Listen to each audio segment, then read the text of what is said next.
when we were looking at different challenges that we thought people were having with different bird diets, one of the things that came up were we seeing a lot of arthritis and a lot of skin disorders and overgrowth of the beak and nails and a whole bunch of other things. And somewhere along the line, I came across an article about selenium. So I thought maybe we'd start this out, Ellen, with telling people what's the role of selenium in the diet, or what's its function? Okay, well, selenium is one of the antioxidants, an important antioxidant in the body. There's a lot of different antioxidants, and selenium is just one of the myriad that we look at. But there's a lot of different interactions that go on, so we can't really look at selenium separate from some of these other functions. But selenium by itself primarily works in the glutathione peroxidase enzyme system, which is an intracellular system, as opposed to maybe some more familiar antioxidants like vitamin E and vitamin C, which are in every cell, both extracellular and intracellular. So there's a different location where these particular nutrients sit in the body and have their functions. But they're all part of antioxidant. But when you look at selenium by itself, that molecule or atom, the selenium mineral itself, micromineral, is an essential trace element that's in not only glutathione peroxidase, and of course there's not just one glutathione peroxidase, there's at least 5 different glutathione peroxidase enzymes, but it's also in several other enzyme systems that deal with iodine use and transformation, and also amino acid transfer. So the sulfur amino acids like methionine and cysteine are important, or use selenium as an important cofactor. So anything that can be related to antioxidant in any of those systems, we might have to consider selenium as a cofactor. And then when I was looking at, if you had too much selenium in the diet, it said it starts to store it in the liver, kidney, and the reproductive tract, and then the feathers in birds. Right. And then if you need it back in the diet or back in the metabolism of the body, it can pull it out of those things. But that would be the places we would also look for what's the level in the animal, right? Right. Definitely the soft tissues. With feathers, I don't know if the blood system goes both ways. Does it? No, probably once the feather's out of the pulp stage, yeah, they wouldn't store it there. Right, because actually they use selenium measurements, particularly in seabirds, to see if the environment itself is contaminated with certain potentially toxic minerals, and selenium's one of them.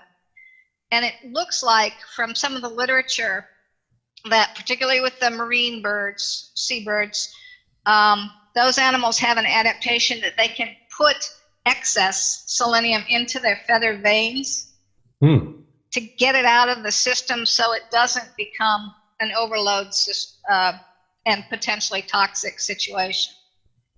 Now, I don't know that has been shown in other bird species, but it's certainly something that gets looked at for these seabirds and also raptors that are eating a combination maybe of aquatic and terrestrial whole prey that might be sinks of selenium. I read a couple references. One was on, I think it goes back to the Mono Lake out in California, where they had all these seabirds that came in there to digest all the things. They were taking farmland that was basically desert and flooding it with this beautiful water from wherever it was coming from in California. And the level of selenium in that water, or maybe it was in the mud that was there before, started to concentrate, go way up. I've never seen reports on what all those birds were showing as symptoms, but kestrels were one that I think you may have sent me that reference where they were feeding on ducks in a lake that got contaminated with selenium. And the only symptoms they really saw in those birds was they just got thin and died.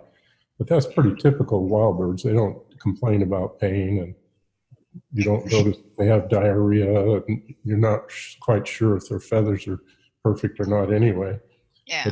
But when I was rereading Claising today, he mentioned that it's the most toxic trace mineral.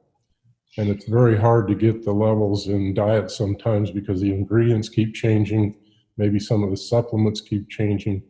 But I don't hear many people talking about, well, don't worry about selenium. They don't even talk about it. Right. And I actually am very worried about selenium because it, as I said, it's a trace mineral. So it's essential, but it's required in the diet at very, very low concentrations of, depending on the species of animal.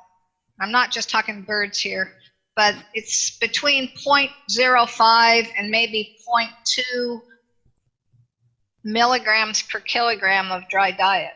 That's parts per million.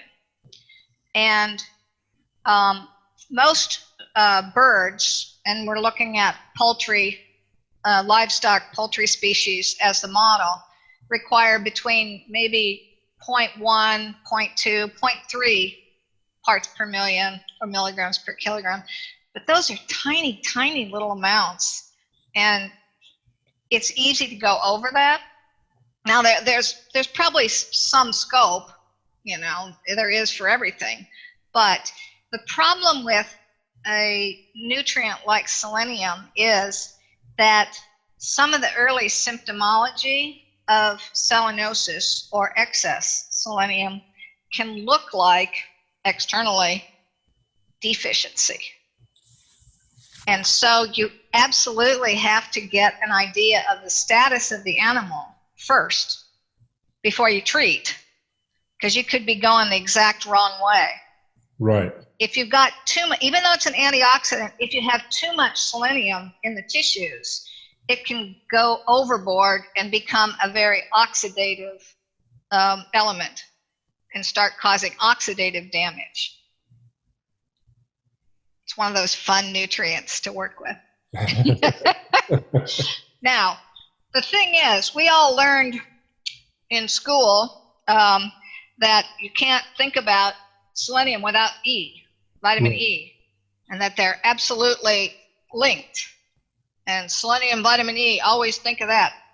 I've done a lot of work with vitamin E over my career. Vitamin E, it's fat-soluble vitamin, and as I said earlier, it's an antioxidant, but it's in every cell, external and internal, in the body, intracellular and extracellularly.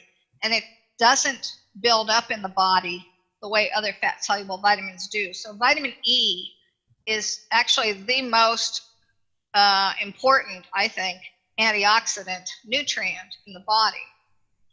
And it's a lot safer than selenium. And we've actually seen, particularly in the zoo community, problems when feeds have substituted, say, selenium for vitamin E from an economic perspective. Vitamin E is more expensive than selenium, but they do different things. And actually, you can cause a lot of problem with excess selenium, and we've seen it clinically. And that was in the storks? Cranes. I've seen it in crane diets. Yeah, we did a big survey of blood values of vitamin E in cranes, and since cranes are omnivorous, I expected a little bit higher levels of vitamin E than for a grain-eating bird. So I suggested to the facility that they might want to increase the vitamin E content in their pellets next time it was manufactured. They took the blood samples the next year for us to continue this survey of health in their herd, or flock herd, and all of the vitamin E levels had crashed. And so I called and said, I thought we talked about increasing the vitamin E in your pellet. This was 100% of the diet for these birds was this pelleted product. So we knew that it was a dietary thing. And they said, oh yeah, but our feed company said selenium was the same thing as vitamin E and it's cheaper. So we just increased that, not the E.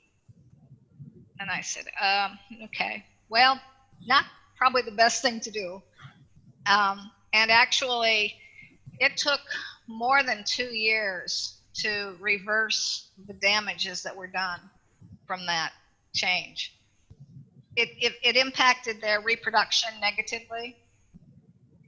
So it put these birds into an over-oxidative state. So we were seeing oxidative damage. Then whatever vitamin E was in there was getting used up to further combat that oxidative damage.